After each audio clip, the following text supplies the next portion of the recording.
and we were assigned to drop supplies to one of our paratroop groups over there. 2 planes ahead of us got shot down, and I watched both of them go down. That's when we got hit hard. Machine gun bullets knocked our number 4 engine out. Immediately it just quit like that. That was the worst one.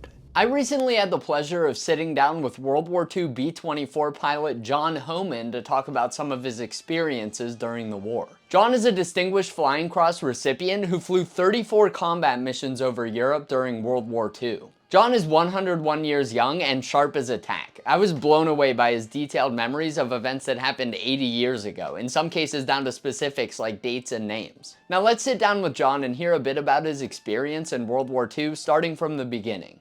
All right, so John, you were telling us a bit earlier about your time during World War II. Before you joined the service, you said you served as an air warden in your area, is that right? Yeah, we lived on a hill, and when the war started, the only people they knew to call on was the World War I veterans. And there was one on the corner of the street, and he cornered me. He says, "I want you to be an air raid warden." And we lived on the hill, and I was supposed to go up on top of the hill with a black armband and look for airplanes. Mm-hmm. But that's all I knew. Did they give you any type of training, like what planes to look for? I didn't even have a telephone. Oh, okay. And did you guys, I assume you were doing blackouts at that time? No, the Eastern Shore wasn't blacked out for quite a bit. And then when did you get involved in the service? I believe you enlisted, right? First I got a job. I was 17, I applied for a job in Hercules Powder Company where my father worked. I was accepted. The head of the draft board was an employee there, so I went to him I said, "How much time do I have if I enlisted?" He said, "Well, there's 4 months worth of people ahead of you." Yeah. So I figured I better start working, and so I worked for Hercules for the time. In that time, I decided I wanted to be a pilot. Went to find out what the requirements were, and I didn't meet all of them. So I went back to the draft board guy. He said, "Well, it's still 4 months wait." So I went back to high school and took some credits in math mainly to be able to pass the test for pilot training. So then when I thought I had enough, I went to him and I told him to draft me, because my mother didn't want me to enlist. And he said, "Okay." So he drafted me and wound up in a small paper in a little town that I enlisted anyway, so I didn't fool my mother. So I went into service, and they also people told me, if you want to get in the Air Force, it's better join the Army first and go from there rather than try to get direct. So I went to join and went to Fort Dix and immediately applied for the Air Force. And they sent me over to the Air Force there at Fort Dix for testing. But I didn't know what happened. I was already on a train to go to Camp Edwards, Massachusetts to be in the artillery when 2 people were called off the train. I was one of them. And I went and found out I was accepted. I went up to Long Island, Mitchell Field, Long Island, for casual duty until they could even give me more testing. Right. So that was just grunt work over there, KP and guard duty and snow shoveling. And went finally to Nashville, Tennessee, where they did the real testing. And that was like 2 weeks solid of physicals, every kind of physical you can think of. You even had like a penny arcade where they tested all your reflexes and the timing and flappability. And then you had to go to Maxwell Field for pre-flight. And pre-flight was nothing more than West Point type of military training. All discipline, physical training, schooling. You didn't see an airplane there. If you got through that, then you went to primary training, which is so many days you had to be able to be successful at taking off and landing. If you couldn't do that, you were washed out. So after that, you started aerobatics. And these were, loops and slow rolls and snap rolls and spins and that sort of thing. After so many hours, you had a check ride with so many Air Force pilots are on the base. And if you didn't do everything exactly as you're supposed to, you were washed out. So by the time we finished aerobatics, half the crew had washed out. So then when you finish primary, you go to what they call basic training. You go to a bigger plane, heavier, more equipment. And it was a heavier plane, not easier to fly. And had an instructor there who was a real doozy. His favorite saying is if he goofed up, he'd say, grab your right ear with your left hand and your left hand with your right ear and pull your head out of your head. That was his favorite saying. And come, I think it was January of '44, I got my wings. That's a lot of rigorous training to become a pilot, a lot more rigorous than most other positions. It was rigorous too. There's a lot of ground school, yeah, a lot of flying, and a lot of exercises.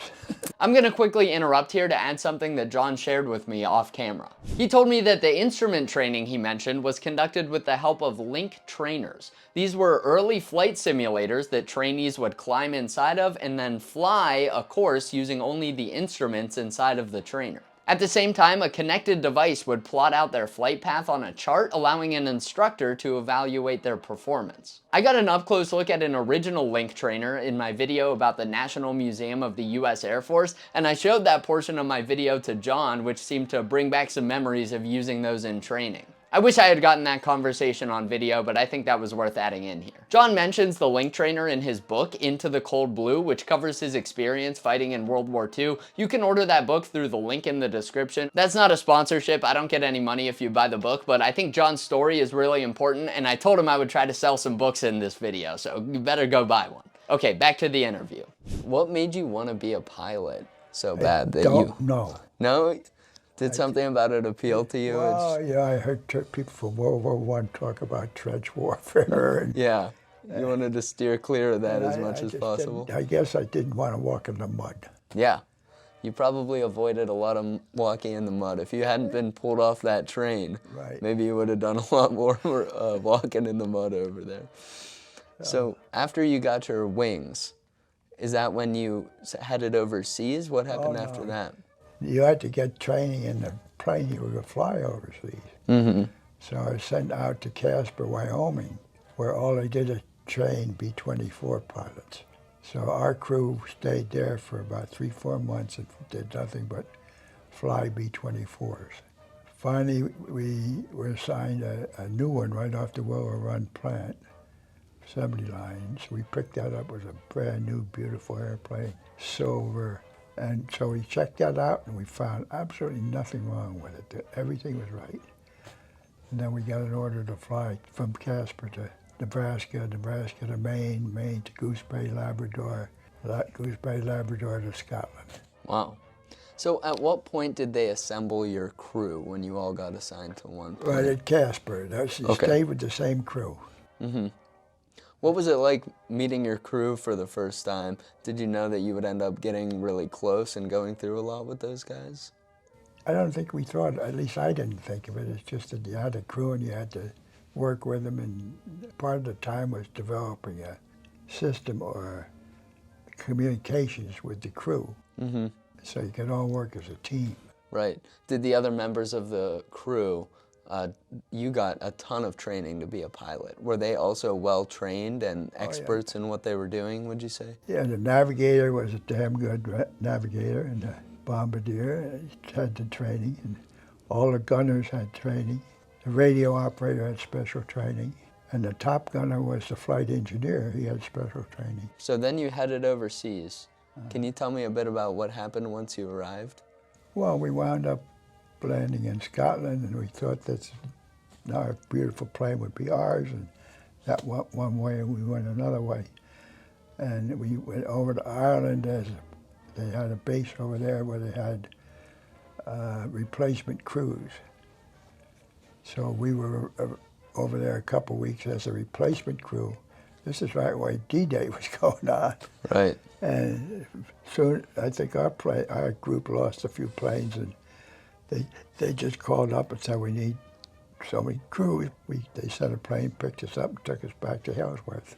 To Halesworth, right. And we were talking about, we got a tour of Halesworth, myself and Jared, and they were kind enough. There's a museum there where they had a lot of artifacts. They showed us the area where your hut was and where some of the halls were there and everything. It was really neat to see that. What do you remember about that base? I'm sure you spent a lot of time there.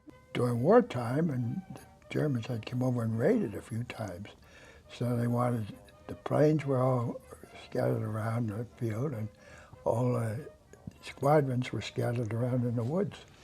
So they weren't vulnerable for attack. Right. So I never knew where the others were. Before we hear even more great stories from John, I wanted to take a second to highlight just how terrifying it must have been to prepare to go into combat sealed inside of a bomber, knowing full well that you were a prime target for the enemy. That really applies to any military vehicle for that matter. Airmen, sailors, tankers, and many others have shared some similar experiences in that sense. And even though warfare has changed a lot since John was flying back in World War II, similar situations still play out on battlefields today. In fact, just recently I heard about an Israeli armored vehicle whose crew became the target of a deadly explosives attack, a story that I was easily able to keep track of using today's sponsor, Ground News. Ground News is a news comparison website and app that helped me immediately understand how this story was being covered around the world. Over 160 different sources reported on this story, with 46% coming from left-leaning outlets, 30% from outlets close to center, and 24% from right-leaning sources. Most sources agreed on the facts of the attack and the tragic loss of life, but I was interested to see how this story was being framed by different outlets across the political spectrum. When I compared the coverage, some left-leaning outlets framed this attack as a painful reminder for Israel that may lead some to question the war in Gaza, while some right-leaning outlets focused on a security-centered narrative, referring to this as a horrific tragedy that took place during ongoing Israeli combat operations. Same story, but very different framing. My favorite Ground News feature is the blind spot feed, which shows you stories disproportionately covered by one side of the political spectrum. It's the best way to break out of your echo chamber and see those news stories that typically you wouldn't see. I love Ground News because it shows how the same story is being covered across the political and geographic spectrum, so you can see and understand the bias from different sources instead of being misled by it. In a world where algorithms dictate the information we see and everyone seems to be trying to sway your opinion, Ground News is an easy way to break the bubble and stay informed without all the extra noise. Subscribe to Ground News to get 40% off the Vantage plan by scanning the QR code on screen or using my link ground.news/worldwarwisdom. That's ground.news/worldwarwisdom. Alright, let's get back with John and hear some more of his stories about his time in World War II. What other types of things did you do to keep yourselves busy on the base when you weren't flying? Were you guys... Well, the navigator and I used to play tennis.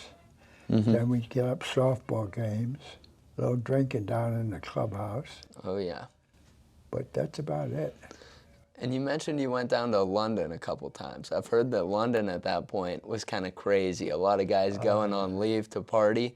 What was it like there? And it was a madhouse because when I went there, it was after they pulled the paratroopers out of the front lines when they jumped in D-Day, before D-Day. They all passed at the same time, and that was not a good thing to do. No, I've heard those guys were known to raise hell. I think the story in the book is the first time I got to London, I walked and the buzz bombs coming over one after the other. I said, this is leave? So I popped in the doorway and an English gentleman came over and told me, son, he says, that's not a good place. So he took me out to an air raid shelter up the road.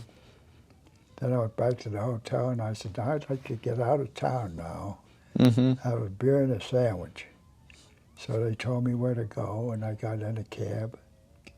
And this paratrooper jumped in the cab with me, a sergeant. He just looked at me, he said, what do you fly? I said, what's your business? He was a sergeant. He said, never mind, what do you fly? He was serious about it. So I told him it'd be B-24s. He said, where are you going? He said, I'm going out here to get a beer and a sandwich. He says, I'm going with you. Did you hear this story before? No, I haven't. Oh, well, stayed with me, and I had a beer and a sandwich and with him, and I got up to go. He said, "Where are you going?" I said, "I'm going over to this pub over here." He went with me. So finally I said, "I have to leave now. I'm going to meet these crew officers for dinner." And I said, "What the hell you been doing all day?" He says, "Well," he said, "I like you, and one of my buddies might get jacked up and not ask the question first." He was my bodyguard for the whole day. Wow. That's great. And then we went to, I met the crew, and that's the story about the nut house. Tell him why he thought you needed a bodyguard. Well, some of his crew, some of the troopers might not ask the question what I flew. And they were going around London beating the shit out of C-46 pilots. Oh, really? The pilots that dropped the paratroopers? Yeah, they scattered them all over at night. Wow, they held a grudge over that, I guess. Oh, yeah. So, once you were at the air base there, you started flying missions in July. Yeah. We talked a bit about your first mission. Can you talk a little bit about that again so people can hear that story quickly? Well, the first mission was to Kiel. It was the Kiel Naval Base that was on the eastern end of the Kiel Canal. Mm-hmm. It was a beautiful day. I mean, we flew far enough north out of the range of any fighter planes, and beautiful blue sky. And I got there and started our bomb run, and we got some flak and got a couple holes in the plane. And then I looked out, and there was a string of bombs going right down through our formation. I looked up, there was a squadron of B-17s crossed over top of us, bombed right through us. But other than that, it was uneventful. We made a turn and go north and cross back over Denmark and back, and no fighters. That's good. It's good that you avoided those bombs falling. What did you think when you saw those coming down? I mean, I guess there's not much you can do to avoid that at that point. Hell no, your information dropping yours. So can you tell me a bit about your second mission? I hear that was quite eventful. It was by Berlin. We got there and bombed successfully, and as the formations were leaving, while the Germans had changed tactics on the fighting tactics, they put their planes right in the front of the group or the groups, and poured the coal to them and come dead ahead right through the formations right at you. Mm. And they were going about 400 miles an hour. We were going about 200. So that was closing speed of about 600 miles an hour. Wow. It was so fast to go like that. But anyway, they came right through our formation and the formation in front of us, and I saw one Messerschmitt pilot bail out with his chute on fire. And then they came through, and after we were through, we looked, and there's a plane flying our wing on the left. And the whole cover of the top of the plane was painted red. One of these planes had come and hit them in the nose turret and the top turret, and blew the top turret gunner's head off. Wow. And the slipstream had just blew them out over the plane. So that plane flew our wing all the way back. Wow. Not a pretty sight. No. Did you have fighter escorts for that mission? Oh yeah. The P-51s were coming right through after them, and they shot quite a few of them down. Did you think those guys were good pilots generally, the fighter pilots? Did they do yeah. a good job keeping the enemy off your tail? They were saviors. Mm-hmm. Yeah. What did it feel like? You have some protection, your escorts and your tail gunners. First of all, you had your formation, and then you bombed by group. So you go through, drop your bombs, and make a turn, and then the fighters would pick you up then and take you back. Doolittle came over there and changed the tactics. He really helped save a lot of lives. Instead of allowing the fighter planes after they escorted you to go back, he had them go down and shoot up the German airfields. Follow them down, maybe they're just going for refueling, and he gave it, and trains, he made them go down and hit the locomotives. Are there any other stories from other missions that stand out from you? Maybe you could talk about the one that's depicted in the painting that's behind us? Yeah, that was the worst one. We were called upon to drop supplies. This is a market garden, the British idea to drop paratroopers all the way in through Holland. And we were assigned to drop supplies to one of our paratroop groups over there. We had a practice mission the day before, flying formation on the deck. We didn't know what we were doing, but we were in a lot of talk about what we might be doing. You know, the only thing we could think of, we were going to drop delayed action bombs. But when we got up the next morning, went down for briefing, they had already loaded all our planes, as OSS people, with equipment to drop, parachute equipment.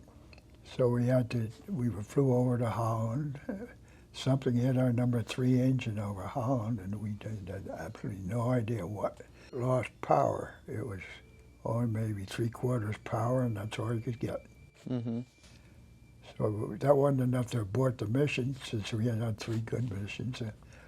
But when we got there, we had to go around 3 times in order for the lead plane to get a clear spot at the drop zone. So each time we went around, we were down around 500 feet. We'd go over Germany, and there's farmers out there shooting shotguns at us. Really? Yeah. Wow.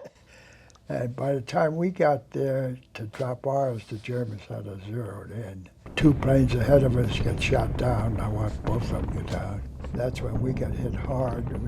Machine gun bullet knocked up number 4 engine out. Immediately, it just quit like that. The hydraulic accumulator, which is high pressure hydraulic fluid, about 800, and that came out as a mist.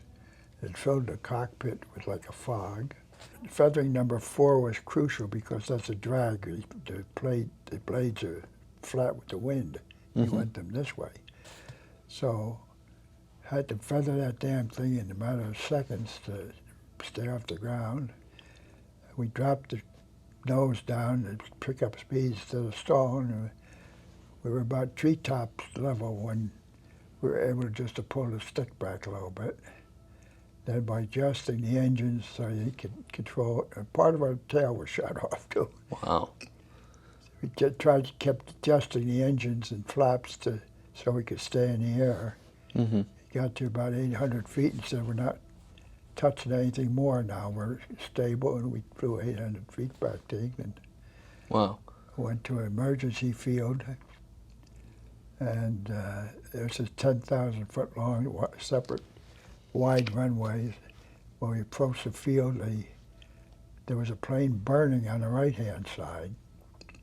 So we had to pick the left and cranked our wheels down and cranked flaps down manually. And when we touched down, the left tire blew.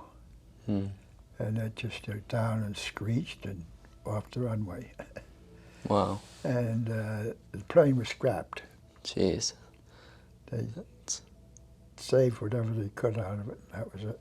Yeah. Sounds like you guys had a very close call. Very close. Close as you ever want to be. Yep. Do you think your training really helped prepare you for that, to help know what you had to do in that situation? Oh, yeah. One of the things I did training myself, I sat in the cockpit, closed my eyes when we weren't doing anything, so I could reach everything without looking. All the switches and, feather button up here. Yeah. Well, if an engine gets hit and quits, the blades stay flat into the wind, and it's a big drag, believe it or not. You got these big propellers, and they're flat, and they're into the wind. So you got to feather them, you can put them like this, and you take the drag out of it. Right. So that was important to get that done fast. Okay.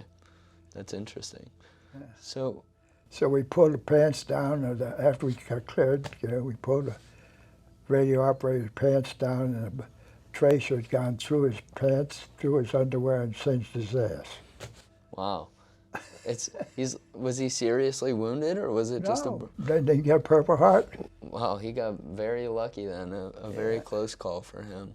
Once you guys landed there, you said that plane was totaled, and you got assigned to a new one, is that right? Not a new one, new old one. New old one, new to you guys. Yeah. So we stayed overnight. It was an English emergency base, and had a nice mutton dinner. And then they picked us up the next day. We had 1 day rest and then out again. Wow. They really kept you guys flying. Oh, yeah. So how many missions did you fly in total? 34. Okay. So most of those were bombing missions. Oh, right? but that one. How long were you typically in the plane for a mission like that? I assume it varied some Anywhere amount. from probably 6 to 10 or so. Wow. That's a long time to be cooped up in a plane like that. Well, if you're going to Munich or Kiel or Rostock, that's one's way in, they were fairly long. Yeah. Now, you were in the plane quite a bit before you took off. We talked about the plane. What else can you tell me about the crew that you were flying with? I assume you guys got very close throughout, flying all these missions together, going through these experiences. Yeah, the nose gunner was Puska, and he was quite a guy. Anytime he got a job, where you're supposed to do dirty work, he'd dress up completely, shine his shoes, and they look at him and they said, "We can't assign this guy a junk job." So they didn't. He was smart. Smart guy. They assigned him a good job. The bombardier didn't really have much to do because the bombardier in the formation never did anything but take the safeties off the bombs.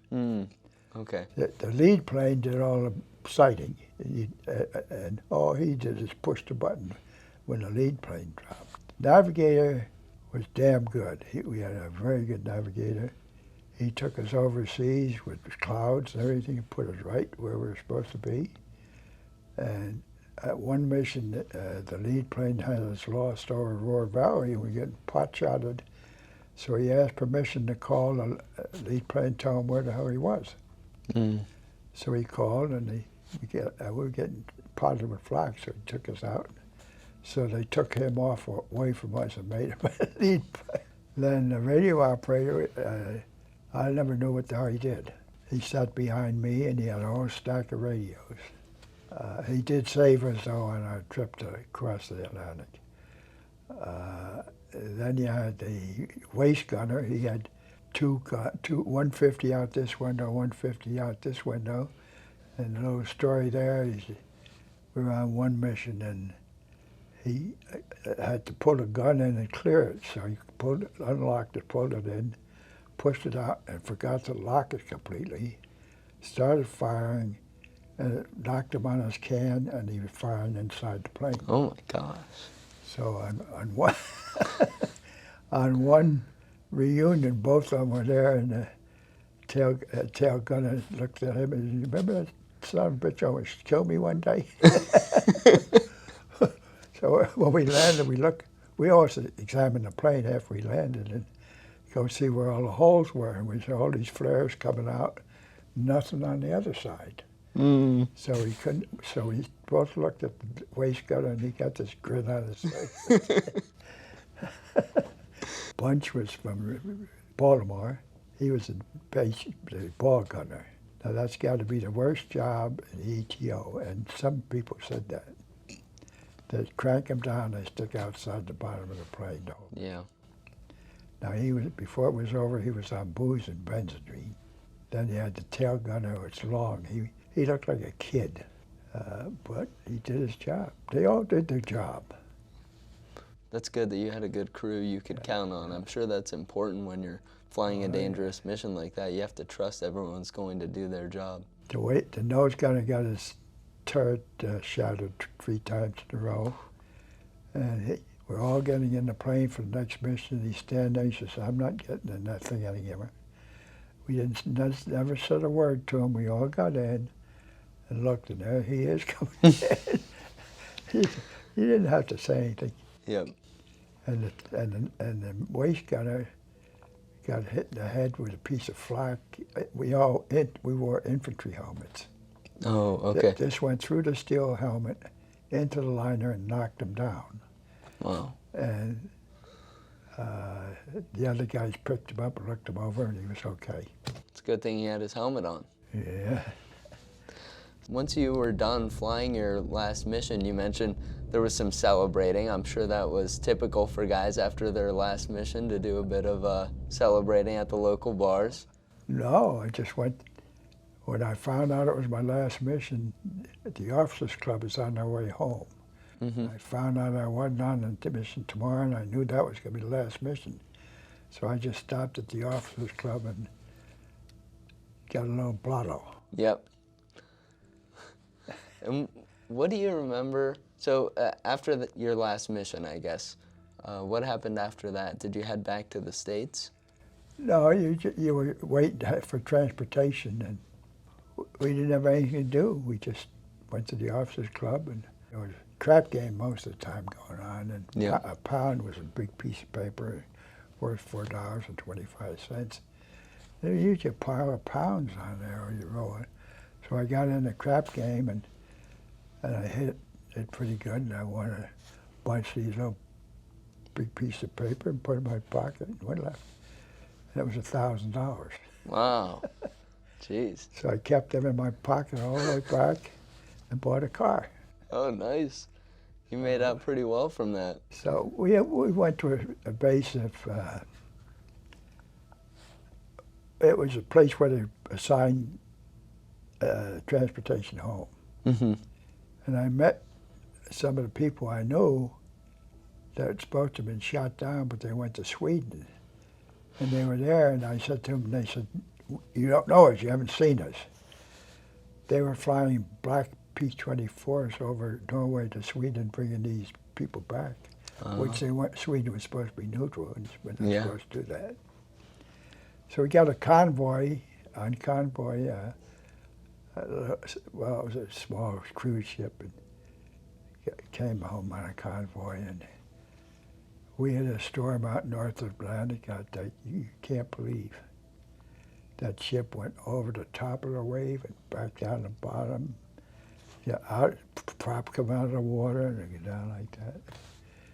So we were escorted by small escort ships and a small carrier. So we pulled in past the Statue of Liberty on day before Christmas Eve. And it was I'll never forget this one. It was a misty morning, very quiet, and the ship was sort of gliding in the mist. And we were up on deck and here gliding past the Statue of Liberty. That was a sense of relief. I can only imagine.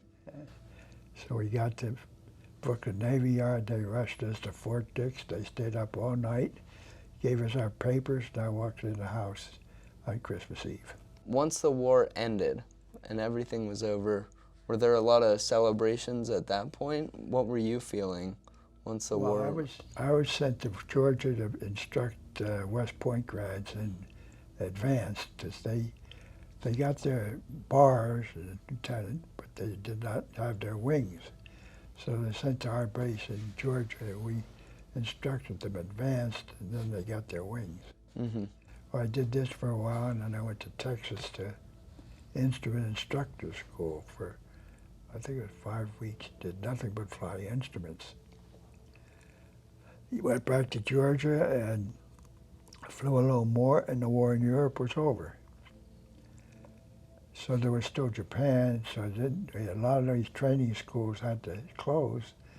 So I was sent to St. Joe, Missouri to check out C-46s, which is the biggest transport plane they had. And then I suppose I'd be flying C-46s somewhere around the country or overseas. Right. And just finished checking out those, and they dropped the atomic bomb. Okay. And they got out by having points. And I had enough points to be pretty close to first in line, and I was as fast as I could get in line. Right. And what they did, they tried to pressure you when you came out to join the reserves. And Lord willing, I don't know what I'm doing, but I just said no. They kept pressuring me, and I kept saying no. So I didn't have any reserves. Got home, and my wife was going to college. My wife-to-be was going to college, and she had graduated in June, and I got out in January and got married. and went to school on a GI Bill at Rutgers for a while, 4 years grad. And some of my classmates signed up for reserve. Married, kids going to school, and they went back into the war, back into service. Right. I was glad to say I had enough brains to say no. Yeah, that was a smart decision. Well, thank you so much for telling us about your time in the war and sharing some of your stories. Well, I hope I gave you enough. Oh yeah, you gave me plenty. That's some really incredible stuff. And for the people watching this, if they want to hear more of your stories. It's all in the book, right? Yeah, it's all in the book. You authored this book along with Jared, our mutual friend who was kind enough to bring me along and introduce me to you. So you guys wrote this book together, and it's loaded with your story and plenty of those stories from your missions that you were talking about. Well, we agreed on how to do it and what we were going to do, and we carried it out. And you mentioned some of the rules you guys had when writing the book. What were some of those? You said There's 3. I think we said no. Everything had to be true and verified. So everything in that book, as far as we both know, is true. It cannot glorify war, and I don't think we did there. What was the other one? You said that there were going to be no heroes. No heroes. You No never heroes. heard it. There's no. You won't read the word hero in that book. There are just too many to mention to say that you can mention. Right. I think those are great rules. And I encourage everyone to check this book out, Into the Cold Blue. Okay, so before we wrap up here, John, we brought out a couple items related to your time in the service. So tell me, what are these medals that I'm holding? Air medal with stars on it to show how many different battles you were in. And the other one is Distinguished Flying Cross. Right. So what did you have to do to earn the Distinguished Flying Cross? Was that a pretty rare medal for guys to get? I don't know. I never read the citation. I think it was given after that low-level mission, but I assume it was for that. We also have here a piece of the runway from your former base here. That's pretty special. When did you come to own this? That was at the when 1987 reunion. Some of the people, one of the fellows that lived near the runway went out with jackhammer and mounted that and gave us all one. Wow, that's great. And then you're holding a picture of you when you were younger. You're quite the young, handsome fellow there. Well, I kept this because my uncle was a Norwegian tinsmith, and he was an artist, so he made the holder for me. Oh, you made the frame. Yeah. Well, it's a great frame, and it's a great picture. You're not quite as young, but you're still just as handsome. You still have that uniform as well? No, I have it, yeah, but I gave it to my son. Grandson, great-grandson. Your great-grandson. That's nice of you to gift that to him. I'm sure he'll cherish that, and someday he can give it to his kids and pass it along. Yeah, he has that now. And you said the book that you and Jared wrote, it was dedicated to your great-grandson. Right. I think that's very special. It's He's great. now about 13. That's wonderful. Well, thanks so much for showing me these things, John. I appreciate it. I could have sat in that chair all day and listened to John talk about his time in World War II. I learned so much just from that afternoon that I spent with him, and I really appreciate his willingness to share his experiences, not only with me in this interview, but also in his book, Into the Cold Blue. Thanks so much for watching, guys. Remember to lock your gun mounts so you don't shoot your own plane, and I'll see you in the next one.